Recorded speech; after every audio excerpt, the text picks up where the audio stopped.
Hello and welcome to another video. Today we're going to be doing frequently asked questions. So the questions that I've got lined up are actually a mixture of just questions that I feel people ask me all the time. And I did do an Instagram sticker, so I'll be going through some questions that were asked on there as well. So the first question is, how did you build your confidence and did you need to fake it at first? Absolutely, I had to fake it at first. So this niche was brand new to me. This is not something that I even knew existed until I started doing it myself. So I was so lost with knowing what to say, and with the limited amount of education that I had to piece something together. So as it stands right now, if I needed to record a 5-minute dom video where I'm just insulting the client as they ask me to, I would be able to hit record on my camera, reel everything off, say everything I've got to say, and then I would go on stop and I would just upload it and send it to the sub. Easy peasy now, but it did not start like that. My confidence was...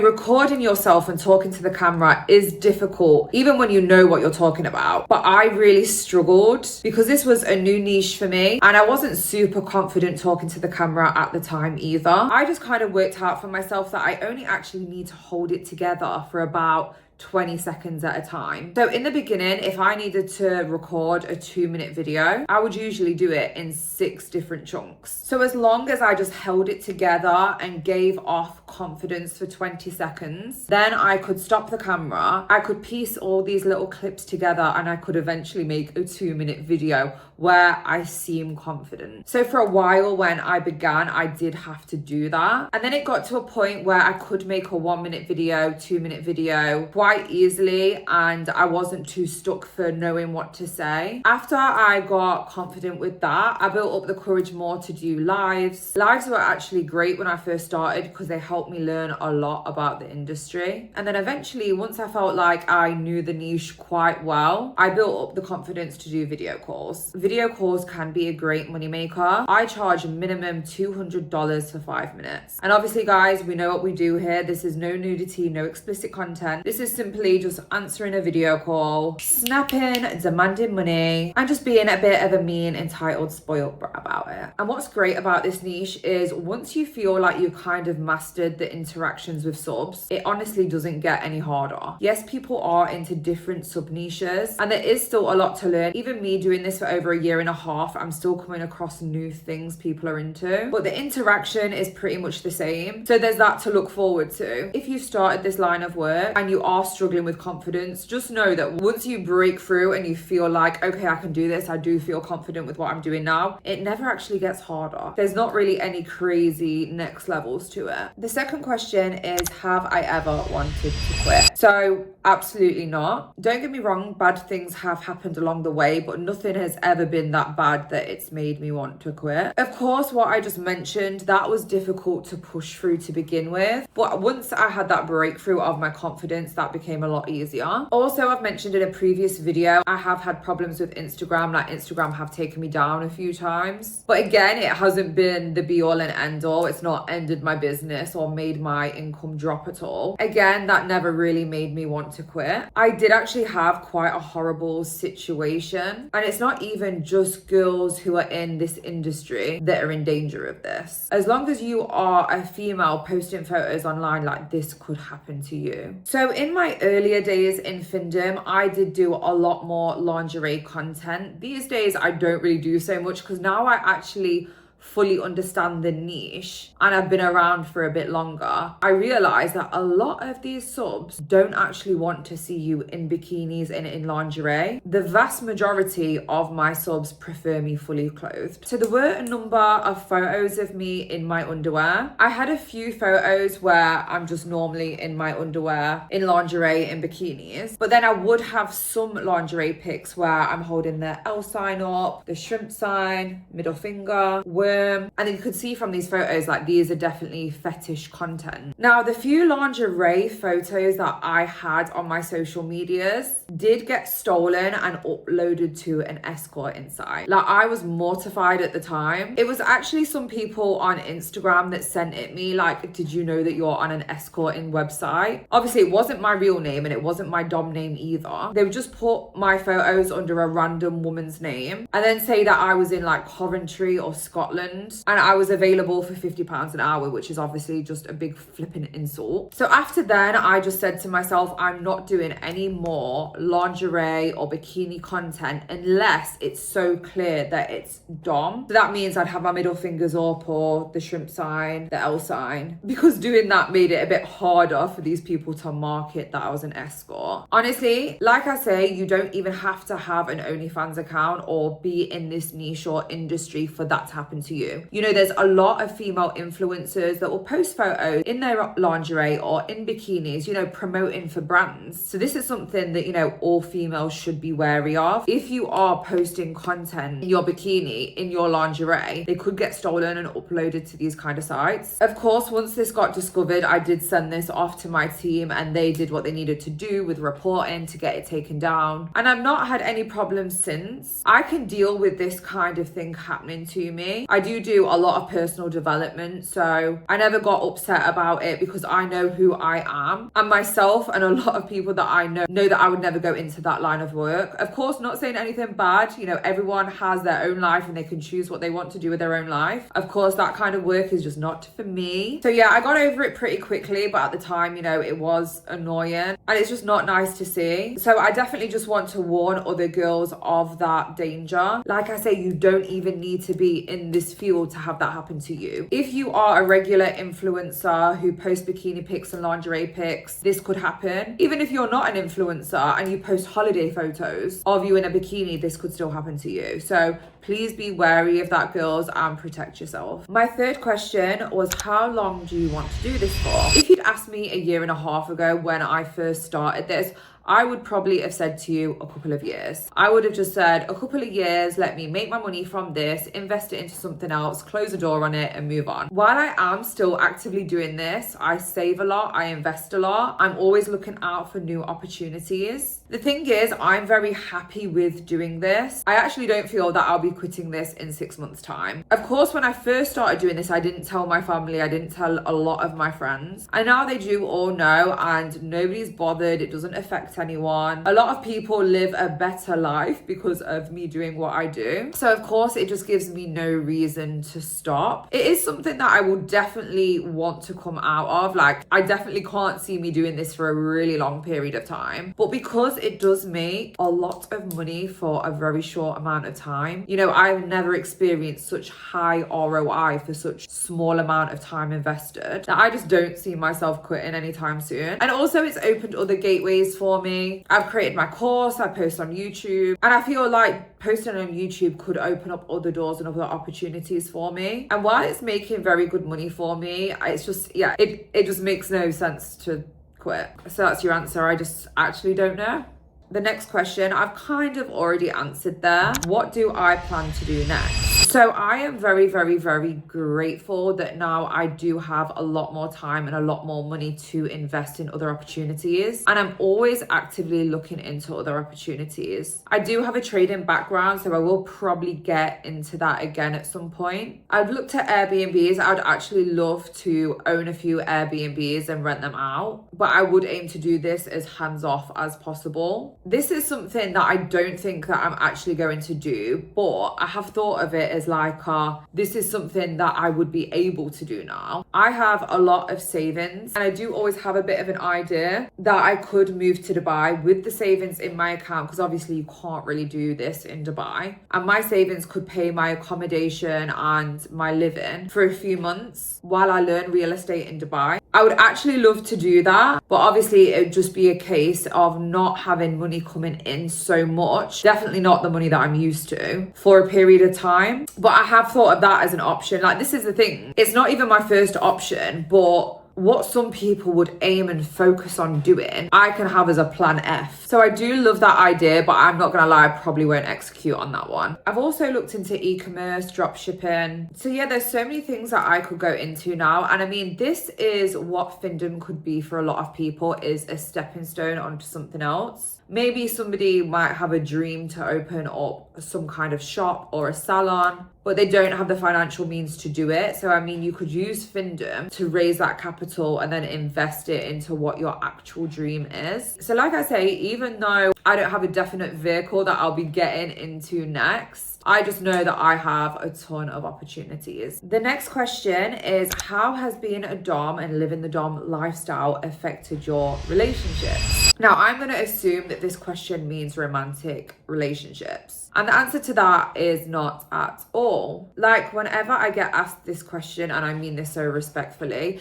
is I get so confused because I am just literally like, the two do not correlate. Like, my romantic love life and what I do for a living, just they're in totally different realms. Like, I do completely understand that if this was a different niche and if this was GFE niche, you know, the customers are speaking to the model creator like that creator is their girlfriend. So I can totally understand how boyfriends and husbands would feel in that scenario. And I can definitely understand how that would cause certain feelings. But with me, what I do, I don't speak to my partner like I speak to my subs. When I speak to a sub, the exchange between them, I have never had a conversation anywhere close to conversations that I've ever had with potential boyfriends, ex-boyfriends, or my partner. So the two just really don't correlate. Of course, when it comes to my sub, like, it's not a romantic dynamic. A lot of subs know that doms have husbands and partners, and they not only worship the dom, but they'll worship alpha as well. And alpha is your boyfriend or husband. So like I say, with the GFE niche, I 100% see how partners can feel a way about what their partner does for a living, or for the creator herself. Certain interactions that she could have with customers, subs, could impact how she feels about men, about relationships. But of course, like, in my niche, it's just not the case at all. The next question is, how do you deal with judgment or online hate? So because I have two different online profiles, I have me, Hannah, and I have my dom persona, I'm going to give two answers on this one. So if I get hate in the comments or on the DMs with my dom persona, I celebrate. I feel with a lot of online creators now, haters are actually part of your business plan and part of your marketing plan. Because if you can get people who love you or people that hate you conversating in your comments, the algorithm doesn't know the difference. So the algorithm will push out your content. So if you get negative comments, a lot of people, I don't tend to do this, but a lot of creators will actually like rage bait a little bit in their comments. Like, if somebody says something negative or hateful, they'll kind of have a back and forth with them in the comments on purpose to help boost engagement. Because if they're going back and forth, another person might join in, and then it's just like a compound effect of engagement. So you'll actually find a lot of creators do that on purpose. Not something that I intentionally do, but whenever I do see haters in the comments, I will just kind of like laugh it off. Because as well, a lot of my hater comments aren't your generic hater comments. Like, I have people, oh my god, her toe is sticking in the wrong direction. Oh my god, her toenail is so big it looks like a quaver. Like, that's the kind of hate that I get. And I just feel like, I can deal with that kind of hate. Like, that's not a problem. So yeah, haters are actually your best marketers. Now, when it comes to mean comments or DMs attacking Hannah, which does feel a little bit more like a personal attack. Again, I just know who I am. I'm happy with what I do. I feel confident in what I do, that it never affects me. I have such support as well from my friends and family, which really helps. And obviously love them and respect them so much for being really supportive. But even if they weren't supportive, but they didn't try to stop me from doing this, I would still find it in me to be okay with what I do. I feel if like hater comments really affected you, I think maybe deep down that you actually think the same thing. So I don't know, I would just say keep to your boundaries and only do post, say things that you actually resonate with and is actually true to you and is within your boundaries and comfort. Because as long as you stick to that, nobody can actually say anything that would actually deeply hurt you and insult you. The next question is, what did you struggle with most when you first started? It kind of ties into what I spoke about at the start of the video. So I struggled with confidence, but that was because I had a lack of direction. Like, don't get me wrong, I was very happy and grateful with the information that was given to me when I first started, but the information available to me was sporadic. I didn't have like a roadmap, and I did have to figure a lot of things out myself. Now, my first mentor in this niche, very grateful to her, but she did do a certain kind of doming that I actually felt a little bit uncomfortable with. But after kind kind of learning the niche more and doing my own research, I discovered that she'd only really covered a small part of it, and there was loads of other stuff that I could do that I actually felt a lot more comfortable in. You know, no offense to her, because obviously what she did, she was really comfortable with, and she'd been doing it a long time, so she was obviously happy and confident and was happy with the money that she was making from doing that style. But for me, I just kind of found my own style over time, and being comfortable helps you make more money. If you're doing things that you aren't really comfortable with, then you're gonna feel not great about doing it. You're not gonna want to push it out like you would really want to get the success. But when you are super confident and super happy and comfortable with what you do for a living, it's easy to just like put yourself out there more. So again, guys, that's another reason why it's just so uber important to make sure you're sticking to your comfort and your boundaries. I talk about this a lot in my course, actually. I have a whole section on it. Speaking of course, the next one is actually about my course. How quickly do your students make the course money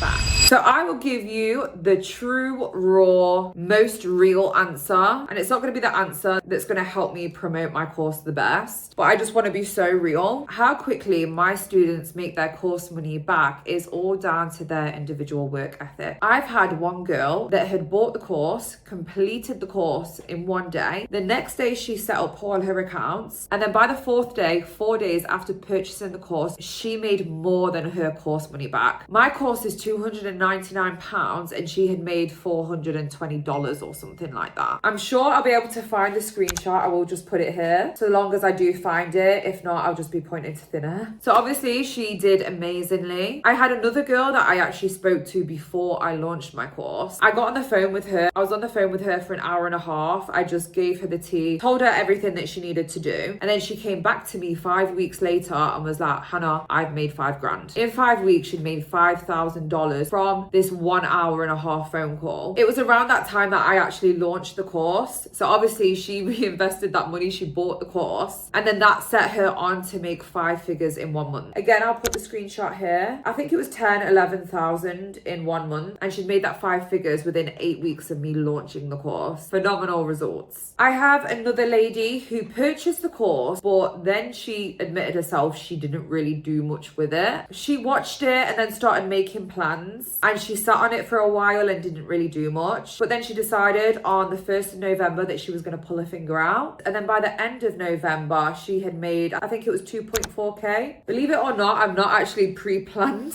all of this.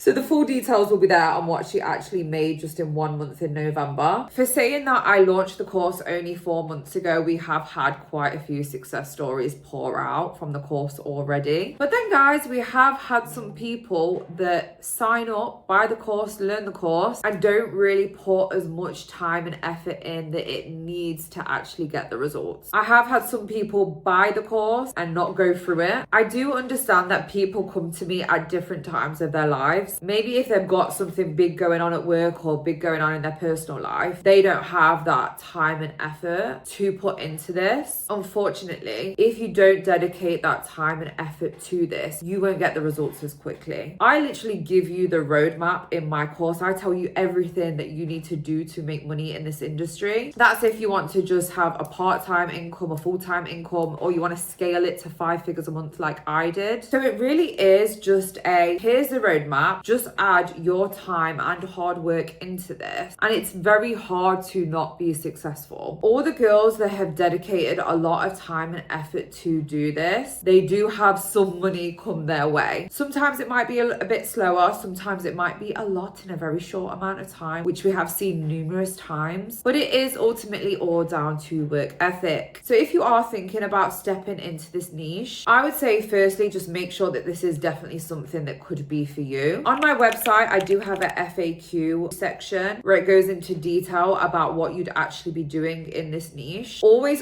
stick to your boundaries, and don't just see the money that I make and think, oh, this is something I want to do for the money. You know, you have to be comfortable with all the steps it's going to take you to get there. If you don't have the support of your family, if you don't have a decent amount of time and effort to invest into this, it might not be for you. And I don't think you hear many course sellers say that. Honestly, I just want to give all potential students students of Rich Girl Guide, realistic expectations. Yes, there's a lot of money to be made here quite quickly, but that is only if you take it seriously and do invest that time and effort. It's not going to happen overnight, but yes, it can happen quite quickly. The next and final question is, can faceless doms really make money? Now, if I said to you that it was impossible for faceless doms and foot models to make money, then that would be one big fat lie. There are a lot of creators in this niche that do make money without showing their face. Again, I just want to manage expectations and be realistic. If you do choose to be faceless, you will be sat in the community and you may feel that you're not making money as quickly as the girls that do show their face. From my experience, the faceless creators do make money, but it can be slower. One of my students, she started off faceless and she did make some money. You know, she did have quite a bit of money come through, but then she actually decided to start showing her face and she literally made 5 times the amount of money that she'd been making in a much shorter space of time. Like I say, guys, that is just to manage your expectations. If you do choose to be faceless, it may be slower, but it's definitely not impossible to make money. And there are a number of creators that are faceless and they make more than a full-time income in this niche. So can it be done? Absolutely. Can you make money from it?